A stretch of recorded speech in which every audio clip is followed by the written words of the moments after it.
Welcome to competitive cracker. ഞാൻ Dhanya.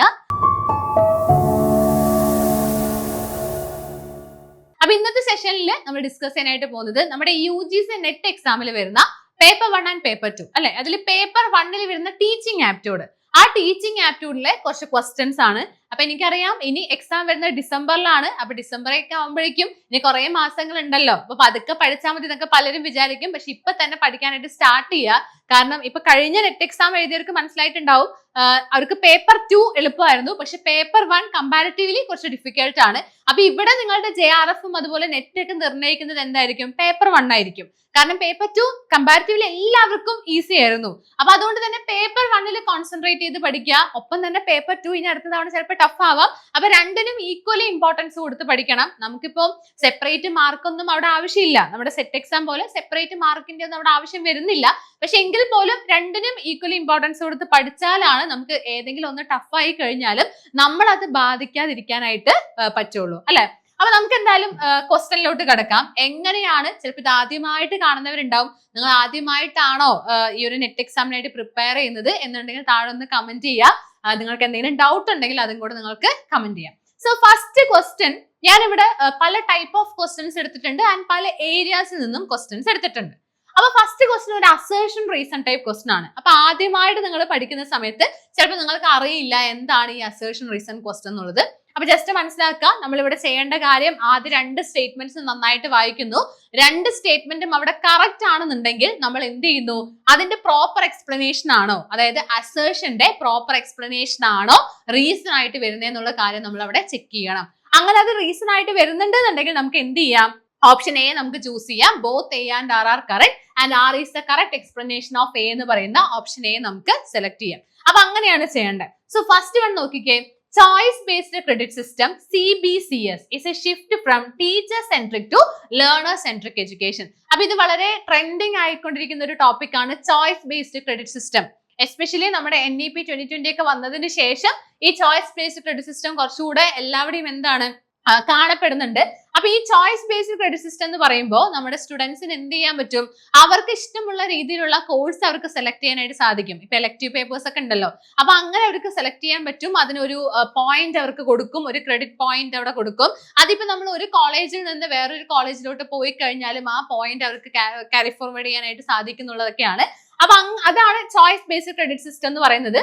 So അത് നോക്കിക്കേ, teacher centric to learner centric education ആണ്, കറക്റ്റ് ആണ്. കാരണം ഇവിടെ എൻറ്റയർലി അവിടെ കൂടുതലും റോള് വരുന്നത് ആർക്കാണ്?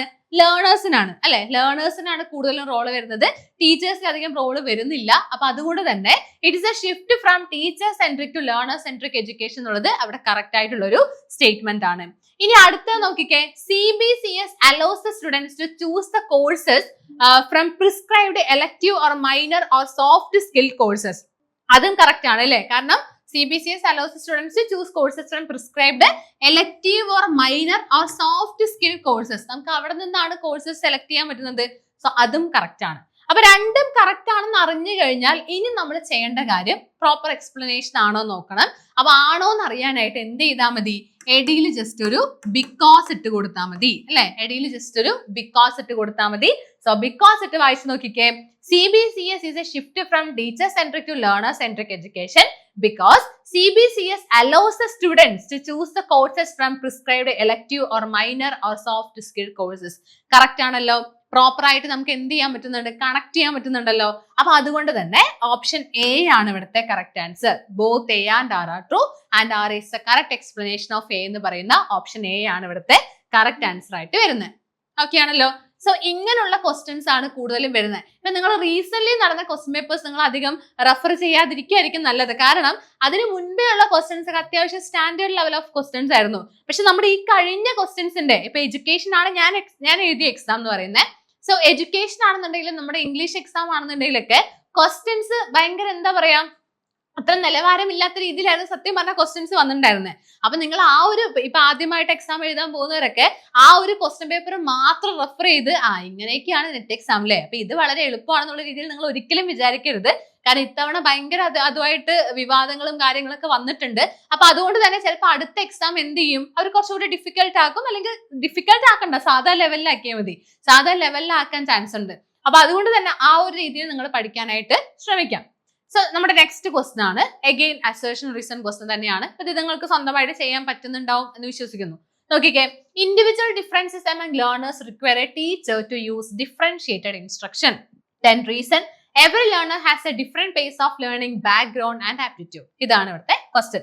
അപ്പൊ ഒന്നുകൂടെ വായിച്ചു നോക്കുക, എന്താണ് പറഞ്ഞിരിക്കുന്നത്? അസേർഷനിൽ എന്താ പറഞ്ഞിരിക്കുന്നത് നോക്കിക്കേ, individual differences among learners require a teacher to use the differentiated instruction. അല്ലെ, എന്താണ് ഡിഫറൻഷിയേറ്റഡ് ഇൻസ്ട്രക്ഷൻ എന്ന് പറയുന്നത്?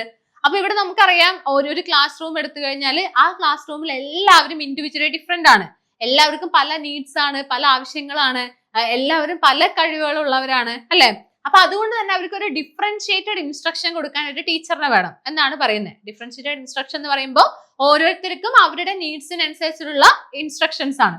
ദെൻ ബിക്കോസ്, അവിടെ ബിക്കോസ് ഇട്ട് കൊടുക്കാം അല്ലെ. നമുക്ക് ബിക്കോസ് ഇട്ട് കൊടുത്ത് നോക്കാം. Because every learner has a different pace of learning background and aptitude. Easy അല്ലേ? വളരെ ഈസി ആയിട്ട് നമുക്ക് ചെയ്യാൻ പറ്റുന്നതാണ്. Both A and R R true and R is the correct explanation of A എന്ന് പറയുന്ന ഓപ്ഷൻ എ തന്നെയാണ് ഇവിടത്തെയും കറക്റ്റ് ആൻസർ ആയിട്ട് വരുന്നത്. ക്ലിയർ ആയല്ലോ? ഇനി next question, given below are 2 statements. ഇവിടെ നമുക്ക് സ്റ്റേറ്റ്മെന്റ് ടൈപ്പ് ക്വസ്റ്റ്യൻസ് ആണ് വന്നിരിക്കുന്നത്. അപ്പൊ ഞാൻ ഈ ക്വസ്റ്റ്യൻസ് നിങ്ങൾക്ക് കാണിച്ചു തരുന്നത് നിങ്ങൾ പഠിക്കുന്ന സമയത്ത് ഈ ക്വസ്റ്റ്യൻസും കൂടെ അറിഞ്ഞിട്ട് വേണം പഠിക്കാനായിട്ട്. ഒരിക്കലും നമുക്ക് നെറ്റിന്റെ സിലബസ് കംപ്ലീറ്റ് ആയിട്ട് നമുക്ക് കവർ ചെയ്യാൻ പറ്റില്ല. കാരണം നമുക്ക് എത്രത്തോളം കംപ്ലീറ്റ് ചെയ്യാന്ന് പറഞ്ഞാൽ 90% നമുക്ക് കംപ്ലീറ്റ് ചെയ്യാനായിട്ട് പറ്റുള്ളൂ. കാരണം എന്താ? കാരണം അത്രയും വൈഡാണ്, നമ്മുടെ സിലബസ് വൈഡാണ്. പിന്നെ ആ സിലബസിൽ തന്നിരിക്കുന്ന കാര്യങ്ങൾ പഠിച്ചു കഴിഞ്ഞാൽ നമ്മുടെ സിലബസിന് പുറമേ ഉള്ള ക്വസ്റ്റ്യൻസ് ഒക്കെ വരും. അപ്പൊ സിലബസ് കംപ്ലീറ്റ് ആയിട്ട് ഒരു കുട്ടി മൊത്തം ഇങ്ങനെ പഠിച്ചു കഴിഞ്ഞാൽ പോലും ആ കുട്ടിക്ക് എക്സാം അറ്റൻഡ് ചെയ്യുമ്പോൾ ഭയങ്കര ബുദ്ധിമുട്ടുകൾ വരും. അപ്പൊ അത് മാറ്റാനായിട്ടാണ് നമ്മൾ മാക്സിമം ക്വസ്റ്റ്യൻസ് പ്രാക്ടീസ് ചെയ്യുന്നത്.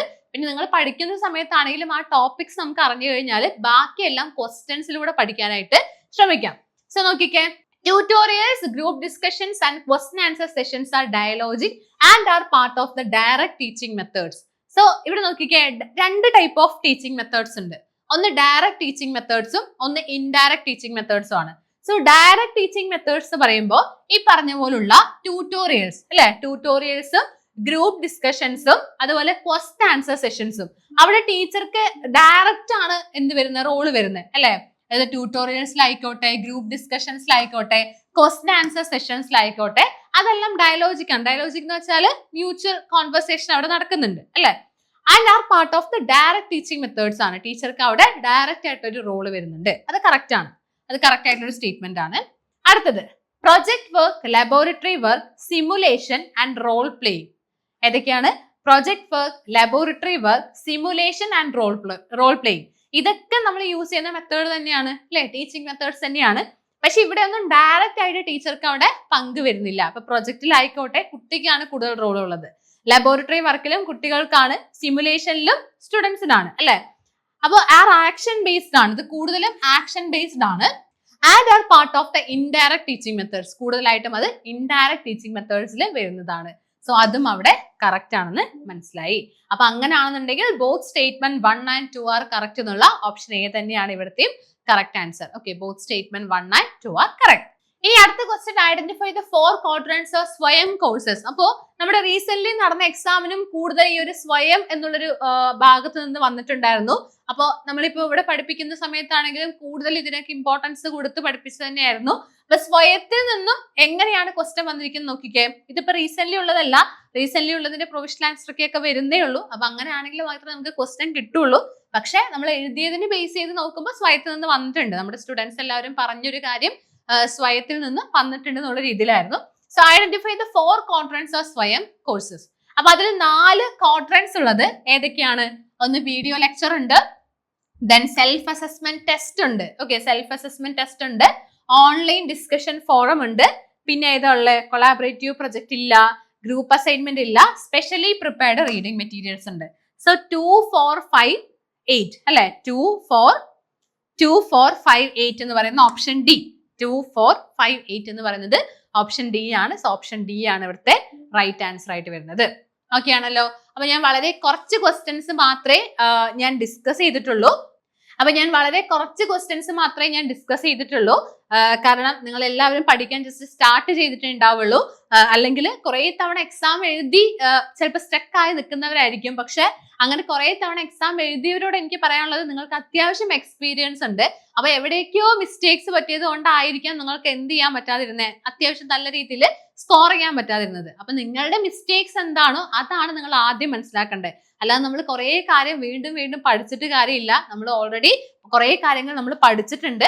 അപ്പൊ എവിടേക്കോ മിസ്റ്റേക്സ് പറ്റിയത് കൊണ്ടാണ് കിട്ടാത്ത എന്നുള്ളൊരു കാര്യം മനസ്സിലാക്കി കഴിഞ്ഞാൽ അത് മതി. ശരിക്കും ആ മിസ്റ്റേക്സ് അറിഞ്ഞാൽ മതി നമുക്ക് നെക്സ്റ്റ് ടൈം എന്തായാലും നെറ്റ് അല്ലെങ്കിൽ JRF എത്താനായിട്ട്. അപ്പൊ നമ്മുടെ CCയിൽ ഇപ്പോ നമ്മുടെ JRF ഫോക്കസ് ചെയ്തിട്ടുള്ള 150 ഡേയ്സിന്റെ ബാച്ച് സ്റ്റാർട്ട് ചെയ്തിട്ടുണ്ട്.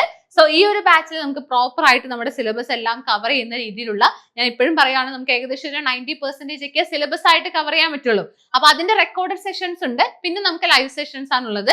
അപ്പൊ ആ ലൈവ് സെഷൻസിൽ ഇത്തരത്തിലുള്ള ക്വസ്റ്റ്യൻസ് ആണ് നമ്മൾ എന്ത് ചെയ്യുന്നത്, ഡിസ്കസ് ചെയ്യുന്നത്. പിന്നെ അത് കൂടാതെ എക്സാംസ് നിങ്ങൾക്ക് നന്നായിട്ട് പ്രാക്ടീസ് ചെയ്യാനുള്ള, നമ്മുടെ നെറ്റിന്റെ എക്സാം എങ്ങനെയാണോ നടക്കുന്നത് ആ രീതിയിൽ പ്രാക്ടീസ് ചെയ്യാനുള്ള എക്സാംസ്, മോഡൽ എക്സാംസ് നമ്മുടെ ആപ്പിൽ തന്നെ അവൈലബിൾ ആണ്. അത് കൂടാതെ പേഴ്സണൽ മെന്റർഷിപ്പും കൂടെ അവൈലബിൾ ആണ്.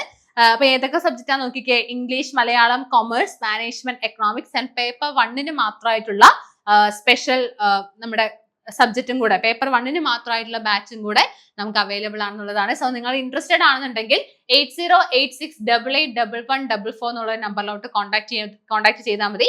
ആൻഡ് എന്തെങ്കിലും ഡൗട്ട് ഉണ്ടെങ്കിൽ വീഡിയോന് താഴെ തന്നെ കമന്റ് ചെയ്യാനായിട്ട് ശ്രമിക്കാം. So that's all from this session. Thank you.